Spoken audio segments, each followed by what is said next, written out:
हल्द्वानी में सीएम धामी तिरंगा शौर्य सम्मान यात्रा में हुए शामिल। स्टेडियम में शहीद पार्क तक यात्रा का भव्य आयोजन। कहा, देश की सुरक्षा सम्मान में देश की नागरिक सेना के साथ। उत्तराखंड धर्मस्व एवं तीर्थाटन परिषद का होगा गठन। धामी कैबिनेट में मिली मंजूरी। परिषद के माध्यम से होगा कई धार्मिक यात्राओं का संचालन। देवप्रयाग में सांसद अनिल बलूनी की गंगा आरती। विधायक विनोद कंडारी और पालिका अध्यक्ष के साथ की विकास कार्यों की समीक्षा।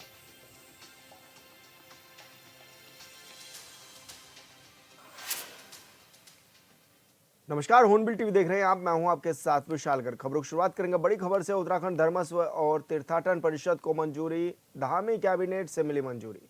उत्तराखंड धर्मस्व और तीर्थाटन परिषद का होगा गठन। परिषद के माध्यम से होगा कई धार्मिक यात्राओं का संचालन। राज्य सरकार अलग से उपलब्ध कराएगी परिषद को बजट। तो बड़ी खबर आप तक पहुंचा रहे हैं। धामी कैबिनेट से परिषद को मंजूरी मिल गई है और उत्तराखंड धर्मस्व और तीर्थाटन परिषद का गठन भी किया जाएगा। इसके लिए मंजूरी भी दे दी गई है और ये भी कहा गया है कि इसके लिए राज्य सरकार अलग से बजट उपलब्ध भी कराएगी और धार्मिक यात्राओं का संचालन करना इस परिषद का कार्य भी होगा। ऐसे में जो बड़ी संख्या में तीर्थयात्री उत्तराखंड पहुंच रहे हैं उनको इससे लाभ भी होता हुआ नजर आएगा। तो उत्तराखंड धर्मस्व और तीर्थाटन परिषद को ये मंजूरी भी दे दी गई है।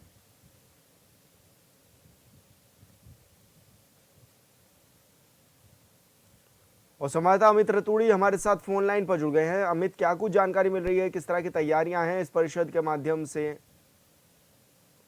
फिलहाल आपको बताऊं कि कल जो कैबिनेट बैठक हुई थी उसमें ये एक अहम जो परिषद का गठन होना था, जिसको हम धर्म एवं तीर्थाटन परिषद के नाम से जानेंगे आने वाले समय में, इसका गठन को मंजूरी मिल चुकी है। इसके तहत जो है हमारे उत्तराखंड की हम बात करें तो चारधाम यात्रा के अलावा अन्य जो महत्वपूर्ण मेले हैं राज्य सरकार उत्तराखंड में, इनको बेहतर ढंग से संचालन की बात हो उसको जो करने के लिए लेकर हो, इसमें गति आएगी। इसको बेहतर हम तरीके से सामंजस्य बिठा सकते हैं।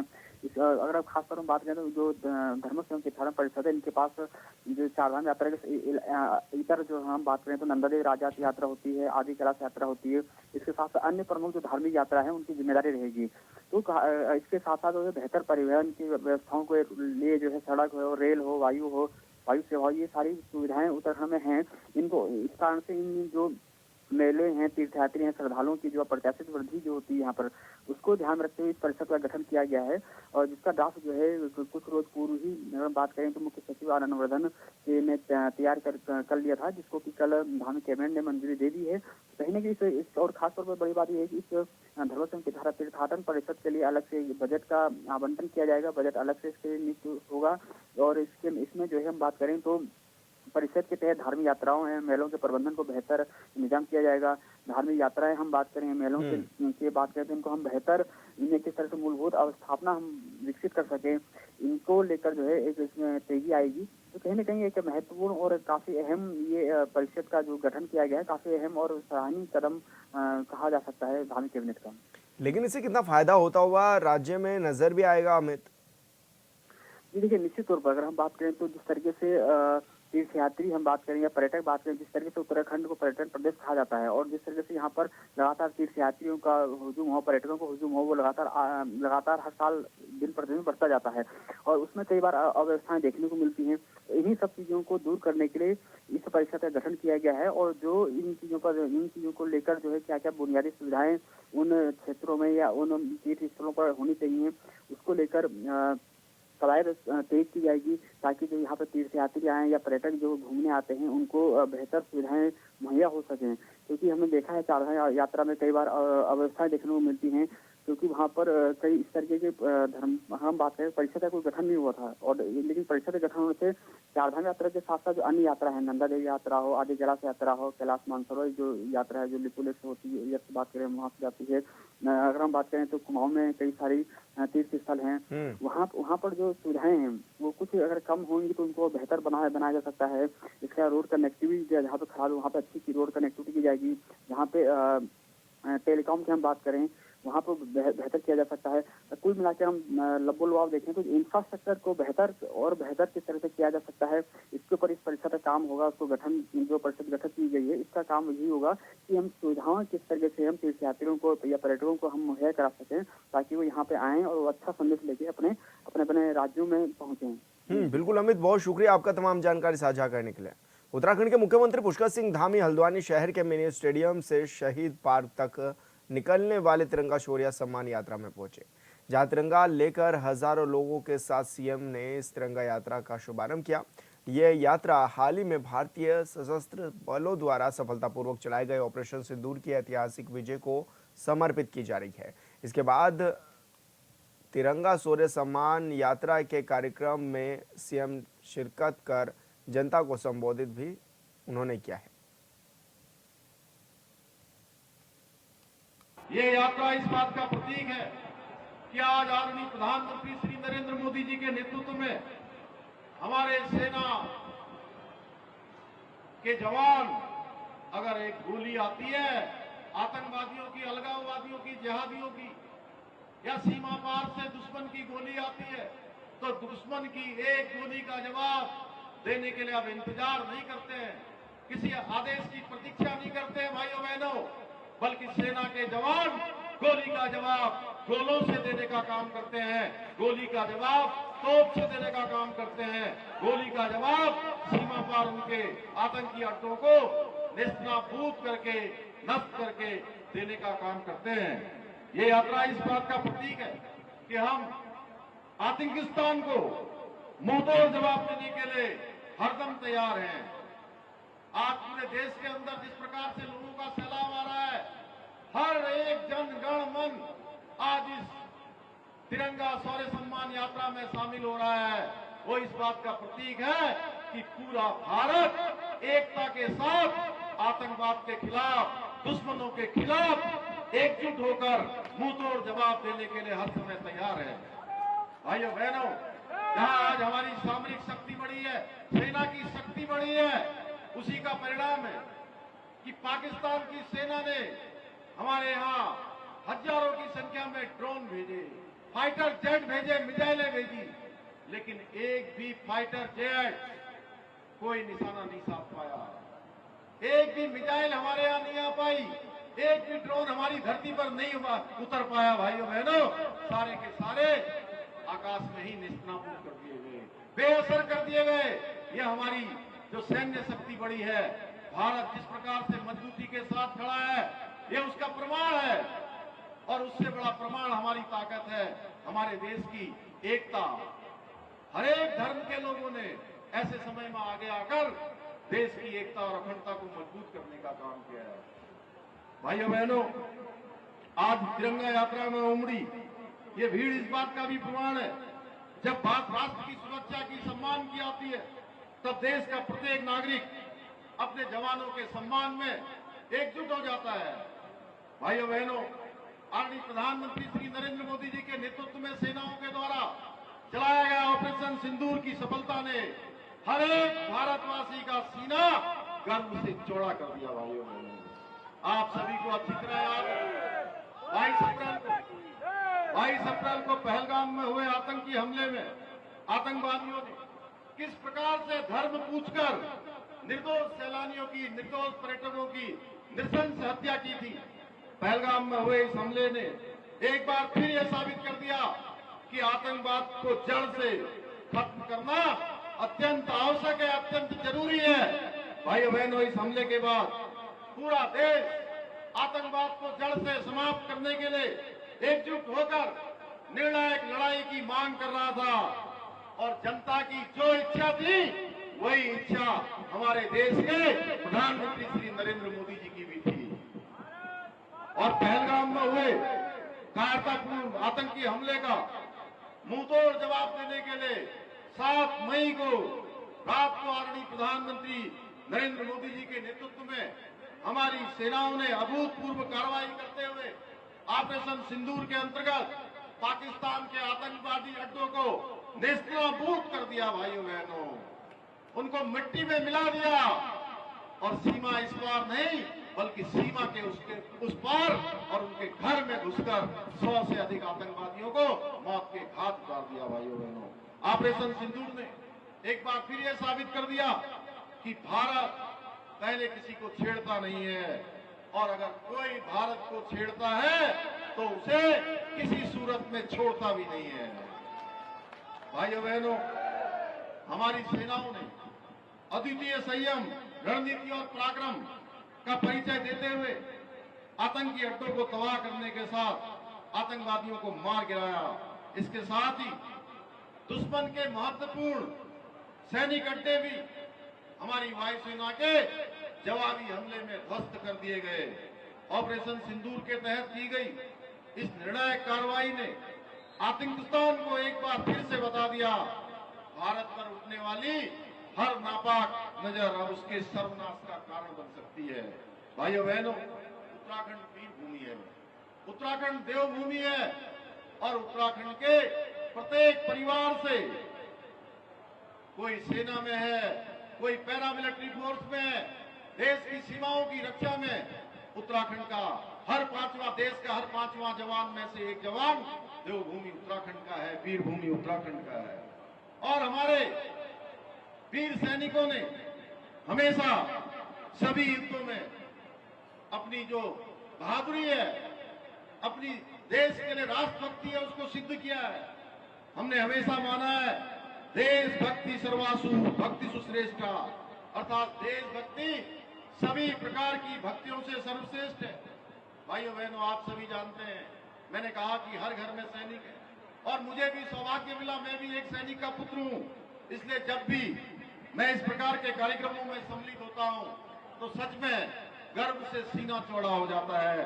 परंतु अगर थोड़ी देर के लिए सोचते हैं उन बलिदानियों के बारे में जिन्होंने देश की रक्षा के लिए अपने को बलिदान कर दिया, तो उनकी याद जब आती है तो आंखें नम भी हो जाती हैं।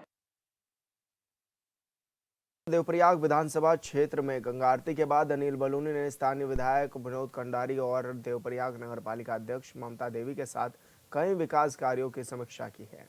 साथ ही हीर गंगा घाट को किस प्रकार विकसित किया जाए, इसे लेकर भी चर्चा की गई, जिससे वहां आने वाले पर्यटकों को सुविधा भी मिल सके।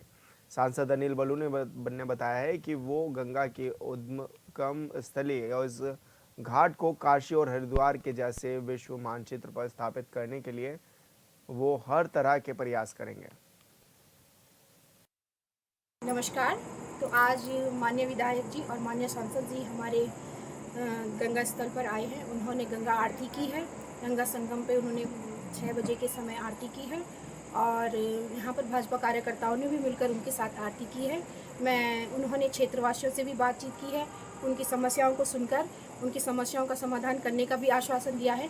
मैं माननीय विधायक जी को और माननीय सांसद जी को तहे दिल से धन्यवाद कहना चाहूँगी। भारतीय सेना द्वारा ऑपरेशन सिंदूर चलाकर आतंकवाद के खिलाफ की गई निर्णायक और साहसिक कार्रवाई को नमन करते हुए पौड़ी के पाबो में तिरंगा शौर्य सम्मान यात्रा आयोजित की गई। इस दौरान पाबो की सड़कों पर देश प्रेम का जनसैलाब देखने को मिला, जो इस बात का प्रमाण था कि जब बात मातृभूमि की होती है। इस दौरान तिरंगा यात्रा में कैबिनेट मंत्री डॉक्टर धन सिंह रावत भी शामिल हुए। उन्होंने कहा कि सैन्य भूमि उत्तराखंड का हर नागरिक देश सेवा के लिए एकजुट खड़ा है।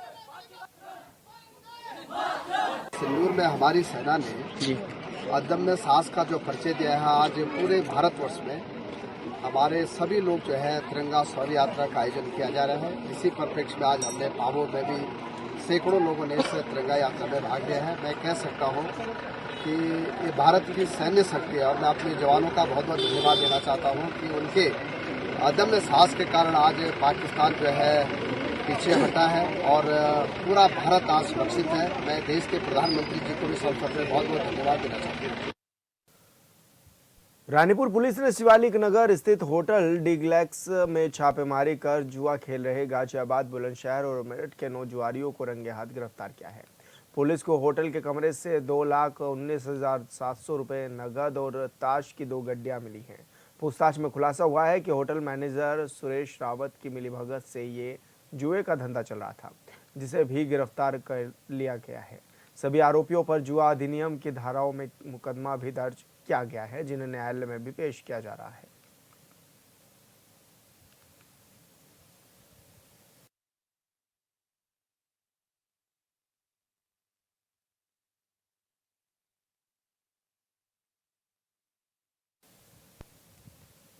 मुख्यमंत्री की विधानसभा चंपावत में ऑपरेशन सिंदूर में भारतीय सेना के अदम्य पराक्रम और शौर्य प्रदर्शन के सम्मान में विशाल तिरंगा यात्रा निकाली गई। इस दौरान सैकड़ों लोगों ने इस रैली में प्रतिभाग कर पाकिस्तान मुर्दाबाद के नारे लगाए। शुक्रवार को चंपावत के GGIC प्रांगण से मुख्य बाजार तक तिरंगा यात्रा का आयोजन किया गया था।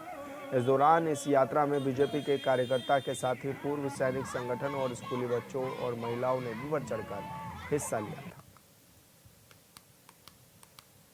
पहलगाम में जो नृशंस हत्या कांड पाकिस्तानी आतंकवादियों के द्वारा किया गया, उसके खिलाफ भारत देश ने ऑपरेशन सिंदूर करके जो अभियान चलाया, उसकी अपार सफलता हुई है। पाकिस्तानी आतंकवादियों के अड्डे को ध्वस्त किया गया है और हमारी सेना ने जो पराक्रम इस समय पूरे विश्व में अपनी धाक जमाई है, उस सेना के शौर्य के लिए, उस सेना के उस शौर्य को अभिनंदन करने के लिए, उसको आगे बढ़ाने के लिए यह तिरंगा यात्रा पूरे देश में निकाली जा रही है। यह गैर राजनीतिक यात्रा है जिसमें सभी हिंदुस्तान के सारे नागरिक अपनी ओर से बढ़ चढ़ करके भाग ले रहे हैं और आज चंपावत में भी, जिला मुख्यालय चंपावत में यह तिरंगा शौर्य यात्रा निकाली गई है। जैसा कि आप लोगों ने देखा होगा, यह एक बहुत सफल तिरंगा शौर्य यात्रा रही है, ऐसा मेरा मानना है। भारतीय सेना का धन्यवाद करूँगा। विगत दिनों पहले आप लोगों को सबके जानकारी में है, जो पाकिस्तानी सेना, पाकिस्तानी आतंकवाद द्वारा जो पहलगाम में हमारे निर्दोष नागरिकों को मारा गया था, उसके जवाब में जो भारतीय सेना ने जो ऑपरेशन सिंदूर करके चलाया गया था, उनका जो पाकिस्तानी आतंकवाद का कड़ा मुकाबला किया था, उनको कड़ा जवाब दिया गया था। उसके उपलक्ष्य में आज हमें जो राष्ट्रीय द्वारा यहाँ पर कार्यक्रम किया गया है, जो आज हमारे जिले में है और बहुत भारी संख्या में यहाँ पर हमारा जो कार्यक्रम रहा है, इसमें हमारे सभी संगठन, हमारे भारतीय पार्टी, व्यापार संघ, पूर्व सैनिक, हमारे सभी प्यारे बच्चे, हमारे विश्व हिंदू परिषद, हिंदू मंच, बजरंग दल और जितने भी हमारे संगठन टैक्स यूनियन है, पूरे लोगों ने हमारा साथ दिया। और ये जो आज रैली है, इससे हम संदेश देना चाहते हैं क्योंकि आज एक रैली हमारे जिले में है, कल हमारी रैली हमारी दोनों विधानसभा में है, एक हमारी ठाकुर में है, दूसरा हमारे लोहाघाट में है और इसके तहत हम बूथ बूथ तक जाने वाले हैं। इससे हम कड़ा संदेश देना चाहते हैं पाकिस्तान को, आतंकवाद को कि भारतीय सेना और पूरे देश की जनता एक है और किसी भी स्थिति में हम पाकिस्तान के खिलाफ, आतंकवाद के खिलाफ हम लोग जवाब देने के लिए तैयार हैं। रुड़की सिविल लाइंस कोतवाली इलाके में ट्रैफिक पुलिस लाइंस के बाहर दो पक्ष आपस में भिड़ गए। इस दौरान खूब हंगामा देखने को मिला। वहीं महिला ने कुछ लोगों को जमकर भी पीटा, जिसका वीडियो सोशल मीडिया पर तेजी से वायरल हो रहा है। हंगामा बढ़ता देख ट्रैफिक पुलिस कर्मियों ने मामला शांत कराया। बताया जा रहा है कि दोनों पक्षों के बीच कुछ पुराना विवाद है। एसपी देहात शेखर चंद्र सुयाल ने कहा है कि सहारनपुर के निवासी हैं और कुछ पुराने विवाद को लेकर इन दोनों में हंगामा भी हुआ है।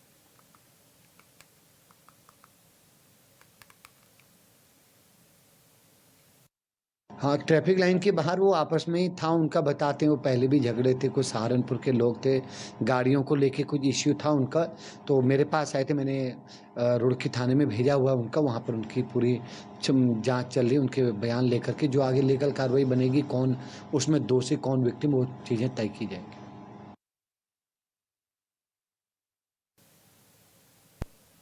उत्तराखंड की धामी सरकार महिलाओं के विकास के लिए कई योजनाएं प्रदेश में संचालित कर रही है। शुक्रवार को सचिवालय में हुई धामी कैबिनेट बैठक में 20 प्रस्ताव पास किए गए, जिसमें मुख्यमंत्री एकल महिला स्वरोजगार योजना के महत्वपूर्ण प्रस्ताव पर भी कैबिनेट में मोहर लगी।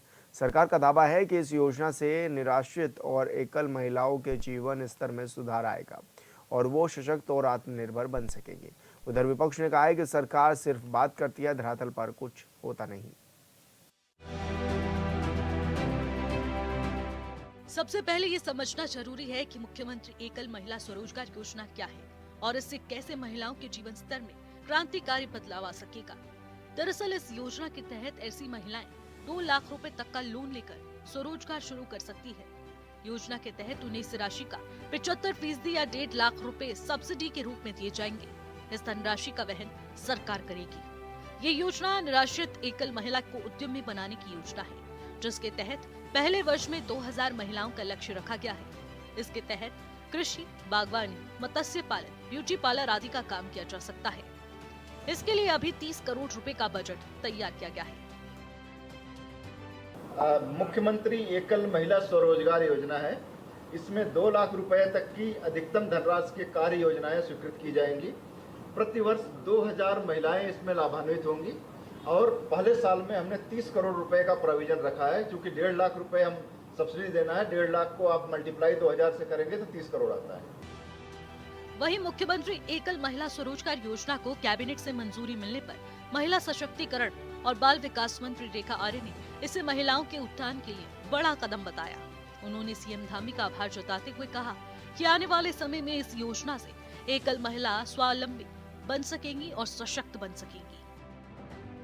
मैं समझती हूँ कि ऐसी महिलाएं जिनको कि जो कि लगातार इस दिशा में प्रयासरत रही हैं कि उनको आत्मनिर्भर बनना है, उनको पैरों पर खड़े होना है अथवा उनको पारिवारिक जिम्मेदारियों का निर्वहन करना है। एकल महिला स्वरोजगार योजना अपने आप में एक अब तक की सबसे अनूठी योजना है। इस प्रकार से कभी महिला केंद्रित योजना एकल के रूप में हमको देखने को नहीं मिली है। मैं माननीय मुख्यमंत्री पुष्कर सिंह धामी जी का बहुत धन्यवाद करती हूँ कि उन्होंने एकल महिलाओं को स्वरोजगार और आत्मनिर्भर बनाने के दृष्टिगत में एक महत्वपूर्ण योजना को आज अनुमति दी है। आने वाले समय में हमारी एकल महिलाएं जो हैं वो आत्मनिर्भर हो पाएंगी और निश्चित रूप से स्वरोजगार परक हो पाएंगी और निश्चित रूप से स्वावलंबी हो पाएंगे। उधर कांग्रेस ने कैबिनेट में मंजूर हुई मुख्यमंत्री एकल महिला स्वरोजगार योजना पर अपनी प्रतिक्रिया दी। कांग्रेस प्रवक्ता डॉक्टर प्रतिमा ने कहा कि सरकार योजनाएं तो लाती है, लेकिन धरातल पर वो योजनाएं नहीं उतर पाती। उन्होंने आरोप लगाते हुए कहा कि योजनाओं के नाम पर महिलाओं को भारतीय जनता पार्टी छलने का काम करती है। आप महिला स्वरोजगार योजना के नाम पर जो है प्रदेश की जो है बेटियों को एक बार फिर से छलने का कार्य कर रहे हैं, क्योंकि पूरे प्रदेश ने देखा कि जो सेल्फ हेल्प ग्रुप जो एक आपने योजना लेके आए थे उसमें किस तरीके का बंदरबाट करने का कार्य भाजपा सरकार ने किया और किस तरीके का भ्रष्टाचार फैलाने का कार्य किया। तो देखिए, वादे कुछ भी कर लिए जाएं, जब तक वो वादे धरातल पर नहीं उतरेंगे मुझे लगता है उन वादों का कोई मतलब नहीं रह जाता है। अब देखते हैं आज ये फैसला इन्होंने लिया है और आगे इसको धरातल पर उतारते हैं या इसको मुख्यमंत्री स्वरोजगार जो लघु योजना है उस और जो मुख्यमंत्री स्वरोजगार योजना है उसको जो इन्होंने मिक्स कर दिया, इसी तरीके से इस योजना को भी कहीं एडजस्ट करने का कार्य करेंगे। मुख्यमंत्री एकल महिला स्वरोजगार योजना को जहां एक और बीजेपी महिलाओं के उत्थान के लिए एक बड़ा कदम बता रही है, तो वहीं विपक्षी पार्टियों ने योजना को लेकर बड़े सवाल खड़े कर दिए हैं। उनका कहना है कि योजनाएं तो आती हैं, लेकिन पूरी तरह से उनका लाभ पात्रों तक नहीं पहुंच पाता। बिल्कुल, देखिए, जब से भारतीय जनता पार्टी आई है लग रहा है कि हमने उत्तराखंड जिस सपनों को साकार करने के लिए बनाया था वो सपने हमारे पूरे होते हुए दिखाई दे रहे हैं। जिस प्रकार से हमारी उत्तराखंड की मातृशक्ति ने उत्तराखंड को लेने का काम किया, उत्तराखंड को अलग राज्य का दर्जा दिलवाने का काम किया, उस मातृशक्ति के लिए माननीय पुष्कर सिंह धामी जी हर बार कोई ना कोई नई योजना ला करके उसको आत्मनिर्भर बनाने का काम करते हैं। आज एक बार फिर कैबिनेट में ये प्रस्ताव पास करके स्वरोजगार के माध्यम से मातृशक्ति को आगे बढ़ाया जाएगा, उनको स्वावलंबी बनाया जाएगा। ये एक ऐतिहासिक निर्णय होगा हमारे उत्तराखंड की महिलाओं को आगे बढ़ाने के लिए। आज कैबिनेट की बैठक में महिलाओं के स्वरोजगार के लिए प्रस्ताव पारित किया गया, जिसमें 30 करोड़ रुपए का बजट निर्धारित किया गया है। प्रथम वर्ष में उसमें 2000 महिलाओं को इसका लाभ दिया जाएगा। सुनने में यह योजना बहुत अच्छी लगती है, किंतु यदि धरातल पर बात करें तो जिन महिलाओं को वास्तव में इसकी आवश्यकता है उन महिलाओं तक इस प्रकार की योजनाएं पहुंच ही नहीं पाती हैं। यदि सरकार धरातल तक इन योजनाओं को पहुंचाने पर कार्य करती है तो यह बहुत ही सराहनीय पहल होगी। उत्तराखंड में धामी सरकार पहले भी महिलाओं के लिए कई योजनाएं संचालित कर चुकी है, लेकिन अब ये माना जा रहा है कि मुख्यमंत्री एकल महिला स्वरोजगार योजना से निराश्रित और जरूरतमंद महिलाओं के जीवन स्तर में बड़ा बदलाव आएगा। हालांकि योजनाएं तो सरकार की सभी अच्छी होती हैं, बस जरूरत है उनका धरातल पर सही ढंग से उतरना और जरूरतमंदों तक पहुंचना। Bureau report, hornbill TV. और फिलहाल इस बुलेटिन में इतना ही। आप देखते रहिए हॉर्नबिल टीवी। नमस्कार।